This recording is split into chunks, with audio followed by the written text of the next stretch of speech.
귀한 사랑 전하시는 여러분들의 삶이 되시길 바랍니다. 오늘 특별히 우리 뉴욕 농아인 교회와 같이 우리가 예배 드리는데, 여러분들 사랑합니다 수화로 아시죠? 우리 두 가지로 우리 농아인 성도님 향해서 인사하겠습니다. 사랑합니다. 이 사랑합니다 아시죠? 시작. 사랑합니다. 우리 교회 또 사랑이 있습니다. 수화가 하나 둘 셋 사랑합니다. 네, 좋습니다. 여러분들 식사하실 때도 우리 성교회별로 우리 성도님들 농아인 교회 성도님들 몇 분씩 해서 우리 같이 식사를 교제를 나눠주시면 감사하겠습니다. 윅스 킴이라는 여성은 한국 2세로서 시각 장애인이었습니다. 그녀는 빌리 그레암 전도대에서 찬양하고 간증하는 그런 사역을 하게 되었습니다. 그는 곳곳에 다니면서 간증을 하는데 이런 내용으로 합니다. 사람들이 보이지 않는 저를 인도할 때 저 100m 앞에 무엇이 있습니다. 저 200m 앞에 아주 숲풀이 많이 있습니다. 이렇게 이야기하지 않고 단지 바로 앞에 물이 있으니 옆으로 한 발자국 떼십시오. 이제 계단이 바로 앞에 있으니 그 발을 조금 올려서 계단을 올라가십시오. 이렇게 인도한다는 것입니다. 그렇게 한 걸음 한 걸음 인도하는 사람의 말을 신뢰하고 따라가다 보면 목표했던 그 지점까지 도달하게 된다는 것입니다. 그녀가 시각 장애인이 됐을 때 그의 앞날을 생각하고 정말 그 앞에 정말 어둠이 짙게 깔리는 암담함이 있었다는 것입니다. 그런데 하나님께서는 이와 같이 그의 인생에 있어서 그를 가이드하는 것 같이 그 다음 발을 한 걸음을 어떻게 인도하실지 하나님께서 한 스텝을 인도하셨다는 거예요. 그렇게 하나님께서 한 발자국 한 발자국 하나님의 도우심을 받으면서 갔더니 지금 하나님이 나를 향해 계획하시고 또한 나를 향해 나를 통해서 이루실 그 자리에 나를 인도하셨다라고 그렇게 간증을 했습니다. 하나님께서 우리를 인도하시는 방법도 마찬가지입니다. 여러분들의 인생을 10년 후를 알려주시지 않습니다. 여러분들의 20년 후를 하나님께서 알려주시지 않습니다. 오직 오늘 내가 무엇을 할 것인가를 하나님께서 알려주신다는 것입니다.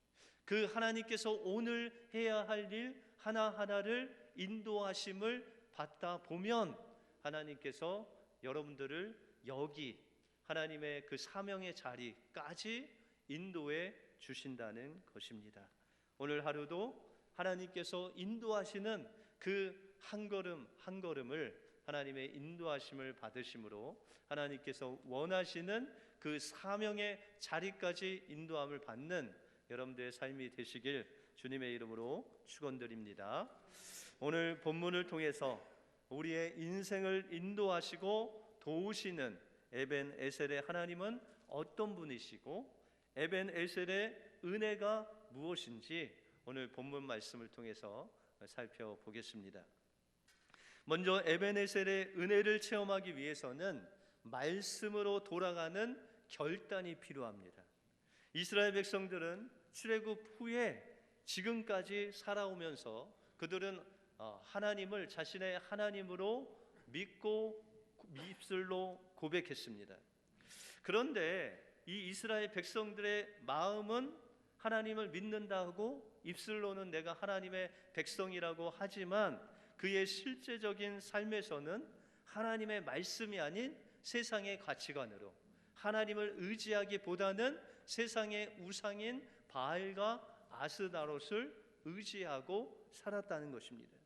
오늘 본문 말씀 2절에 보시면 괴가 길앗 여아림에 들어간 날부터 20년 동안을 오래 있은지라 이스라엘 온 족속이 여호와를 사모하니라 라고 말씀하고 있습니다. 이 말은 이스라엘 백성들이 가장 중요하게 여기는 그 법궤를 에벤 에셀이라는 곳에서 블레셋 백성에게 빼앗겼습니다. 이런 치욕스러운 경험을 한 이스라엘 백성들은 정말 하나님을 빼앗긴 것 같이 그렇게 애통하고 하나님 앞에 슬퍼했는데, 오히려 하나님께서는 이 법궤가 그 가나안 족속에 가는 곳마다 하나님께서 재앙을 내리시고, 때로는 다곤신, 이방 민족이 섬기는 그 다곤 신상 앞에 법궤를 놔뒀는데 그 아침이 되니 그 목과 팔과 몸뚱아리가 다 부서져 법궤 앞에 하나님을 경배하는 모습으로 서 있었다는 것입니다.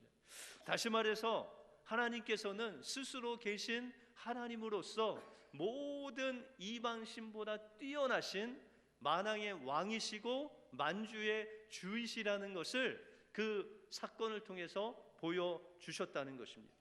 그래서 이 가나안 족속, 블레셋 족속은 그 법궤를 다시 돌려줍니다. 왜요?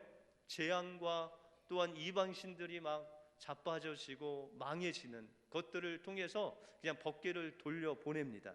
그 돌려보낸 곳이 오늘 2절에 나오는 길앗 여아림이라는 곳에 돌려보냈습니다. 그런데 이스라엘 백성들에게 그렇게 능력 있는 하나님의 임재를 표시하는 그 법궤가 그들 속에, 그 이스라엘 경내에 있었음에도 불구하고 20년 동안 이스라엘 백성들은 하나님을 진정으로 섬기지 못하고 하나님의 임재를 경험하지 못하고 그 블레셋 사람들의 노예로, 식민지로 살아가게 되었다는 것입니다. 여러분들 3절 하반부에 보시면 이스라엘은 블레셋 손에 잡혀서 식민지로 살아가고 있었다라고 그렇게 말씀하고 있다는 것입니다. 여러분들 하나님의 법궤가 있는데 왜 그들은 그 하나님의 능력과 하나님의 힘을 발휘하지 못하고 블레셋 사람들의 식민지로, 노예로 그렇게 비겁하게 삶을 20년 동안 살아갔겠습니까? 그 이유는 그들이 하나님 앞에서 결단력 없는 이중적인 신앙생활을 했기 때문에 그들은 블레셋의 종으로 살아갔다는 것입니다. 다시 말해서 그들은 말로는 하나님을 섬긴다고 하지만 삶의 현장에서는 하나님의 말씀을 의지하지 않고 세상의 방법대로 우상을 섬겼다는 것입니다. 어떤 교회에 신실한 청년들이 많이 있는 교회에 목사님이 이제 목사님 저 결혼해야 되는데 형제 좀 소개시켜 주세요. 막 그래서 그러면 너희가 원하는 형제의 조건이 있냐라고 물으셨대요. 그랬더니 이 자매들이 이야기하는 길을 그냥 믿음 좋은 형제면 됩니다라고 그렇게 이야기를 했대요. 그래서 목사님이 몇 자매에게 형제를 소개시켜 줬습니다. 정말 신앙이 좋은 신학생을 소개시켜 줬대요. 그런데 이렇게 소개팅을 해줬는데 그 자매가 5분 있다가 형제한테 이야기하기를 내가 약속이 있어서 깜빡 잊고 약속이 있어서 가야 된다고 돌아왔대요. 그리고 어떤 자매는 또 신실한 믿음 좋은 형제를 소개시켜 줬는데 잠깐 화장실 간다고 하더니 돌아오지를 않았대요. 그래서 목사님이 그 두 자매를 불러놓고 아니 믿음만 좋으면 된다고 해서 정말 믿음 좋은 형제를 소개시켜 줬는데 왜 5분 있다 약속 있다 가고 화장실 갔다가 돌아오지 않느냐라고 물었대요. 그랬더니 그 자매들이 하는 이야기가 목사님 기본적으로 직장은 있어야죠. 목사님 기본적으로 우리가 살 집 한 채는 있어야죠 라고 이야기를 했다고 합니다. 그래서 목사님이 그 마음속에 그냥 말은 신앙 좋은 형제를 찾으면서도 실질적으로는 현실적인 뭐니 해도 머니를 가진 그 형제를 찾는구나라고 했다고 합니다. 여러분들이 이제 사무엘은 이런 이중적인 삶을 사는 이스라엘 백성들을 미스바로 모이게 합니다. 3절에 보시면 사무엘이 이스라엘 온 족속에게 일러 가로되 너희가 전심으로 여호와께 돌아오려거든 이방신들과 아스다롯을 너희 중에서 제하고 너희 마음을 하나님께로 향하라. 그만 섬기라. 너희를 블레셋 사람의 손에서 건지리라 라고 말씀하고 있습니다. 여러분들, 하나님께서 우리에게 원하시는 신앙은 그 이방신들 아스다롯 다 우상을 제할 뿐만 아니라 우리 눈에 보이는 우상을 제할 뿐만 아니라 그의 마음을 다해서 여호와를 섬기라. 여기서 섬기라는 것은 하나님만 사랑하라 라는 거예요. 입술로만 사랑한다라는 것이 아니라 우리의 온 마음과 정성과 뜻을 다해서 하나님을 섬기는 것, 그것이 하나님께서 원하시는 우리의 삶의 모습이다라고 말씀하고 있습니다. 그러면 우리가 어떻게 우리의 마음을 다해서 하나님께 섬길 수 있겠습니까? 여러분들, 오늘 사무엘이 이스라엘 백성들을 미스바로 다 모이게 했어요. 여러분들 성경에 보시면은 이스라엘 백성들 다 모이게 한 사건이 나옵니다. 그것이 대표적인 것이 시내산 사건입니다. 여러분들, 시내산 사건은 모세가 이스라엘 백성들을 정결케 한 후에 이제 하나님께서 시내산에 임재하셔서 그곳에서 하나님께서 말씀을 선포하십니다. 여러분들이 잘 아시는 십계명을 선포하고 율법을 선포하고 율례를 선포할 때 하나님께서 이스라엘 백성들에게 이 말씀을 너희가 지키라 라고 했을 때 그들이 내가 그 말씀을 지키겠습니다 라고 그렇게 선포합니다. 그리고 하나님께서는 그 짐승의 피를 가지고 너희가 만일 이 말씀을 지켜 행하면 하나님의 백성이 되고 내가 너희에게 복을 주겠다. 그러나 만일 너희가 이 말씀을 지켜 행하지 아니하면 너희는 하나님의 백성에서 끊쳐질 것이다 라고 그렇게 말씀하십니다.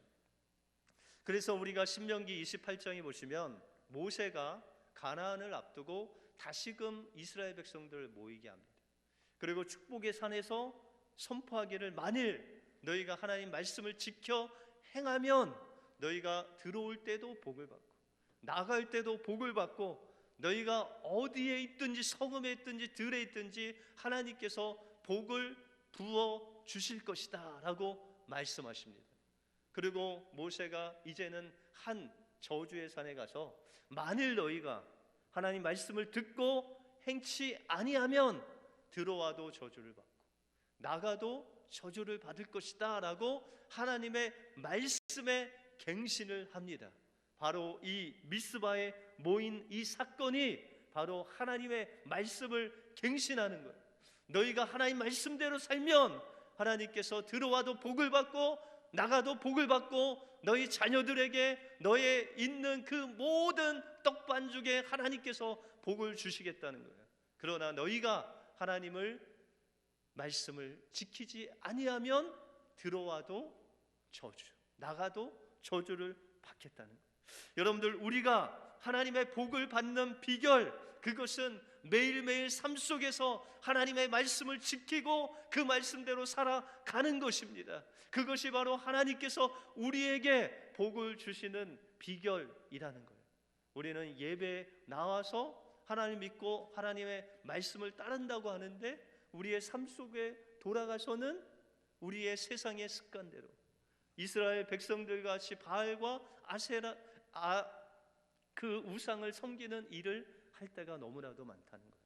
그러나 이제 하나님께서 여러분들 향해서 말씀하시기를 내가 너희에게 복을 주겠다고 말씀하십니다. 에베네셀의 은혜를 베푸시겠다고 말씀하고 계시다는 것입니다. 그 에베네셀의 은혜를 누리기 위해서는 하나님의 그 말씀 앞에 하나님, 우리가 말씀대로 살아가겠습니다. 하나님의 말씀대로 한 걸음 한 걸음 우리의 삶을 결단하며 말씀대로 살아가겠습니다. 그 결단이 있을 때 하나님께서는 에벤 에셀의 은혜를 여러분들에게 부어 주실 줄 믿습니다. 그 은혜가 여러분들의 은혜가 되시길 주님의 이름으로 축원드립니다. 다음으로 에벤 에셀의 은혜는 우리를 실패의 자리에서 승리의 자리로 인도해 주십니다. 오늘 사무엘은 이스라엘 백성들에게 언약을 갱신하면서 너희의 마음을 돌이키고 너희의 삶 속에서 하나님 말씀을 지키는 하나님만을 사랑하라 라고 선포합니다. 이스라엘 백성들 실제로 오늘 본문에 보시면 그들이 애통하고 금식하며 하나님 앞에 우상을 다 없앱니다. 그리고 하나님 앞에 기도하며 모여서 정말 하나님의 부흥을 맛보게 됩니다. 그런데 그 순간에 하나님께 돌아가는 그 순간에 그들을 공격하는 이 블레셋 사람들이 그 모습을 보고 오해를 합니다. 이스라엘 백성들은 하나님을 섬기는 그 놀라운 제사를 드린 것 뿐인데 이 블레셋 사람들이 생각할 때는 저들이 모여서 우리를 배반하려고 한다. 그러면 우리가 저들을 치러 가자라는 전쟁을 일으키게 됩니다. 여러분들, 하나님께서 왜 하나님께 돌아와서 우상을 버리고 애통하고 금식하고 기도하는 이스라엘 백성들에게 왜 전쟁을 허락해 주셨을까요? 여러분들, 우리의 인생에 있어서 어떤 가장 큰 실존적인 위기는 바로 전쟁이라는 사건입니다. 여러분들, 지금 우리가 살고 있는 미국도 경제적으로 어렵고 정치적으로 혼란스럽습니다. 우리가 두고 온 한국도 경제적으로 어렵고 정치적으로 혼란스럽습니다.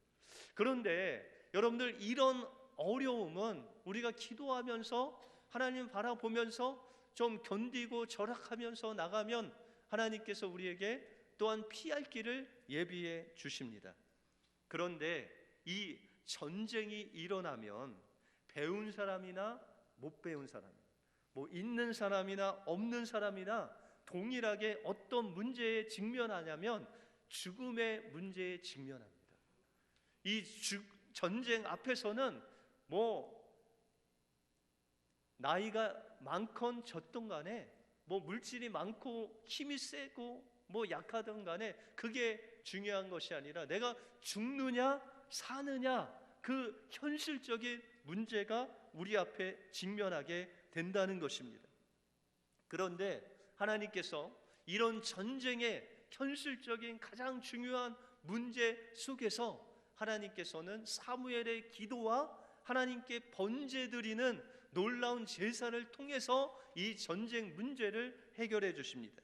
여러분들 10절에 보시면 사무엘이 번제를 드릴 때에 블레셋 사람이 이스라엘과 싸우려고 가까이 오매 그날에 여호와께서 블레셋 사람에게 큰 우레를 발하여 그들을 어지럽게 하시니 그들이 이스라엘 앞에서 패한지라라고 말씀하고 있습니다.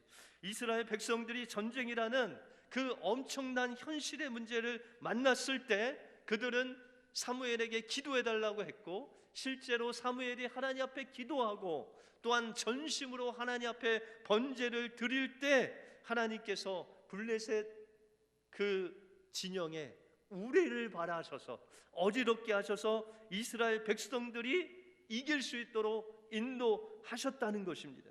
여러분들, 가장 현실적이고 중요한 전쟁에서 이스라엘 백성들이 현실 문제에서 누구를 의지했어요?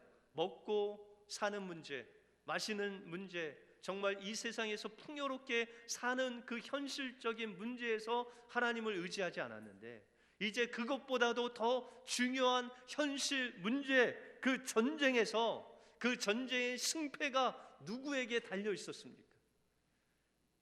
이 승패는 바알이 아니었어요. 여러분들, 그 전쟁에서 바알이 이스라엘 백성들 도와주지 않았어요.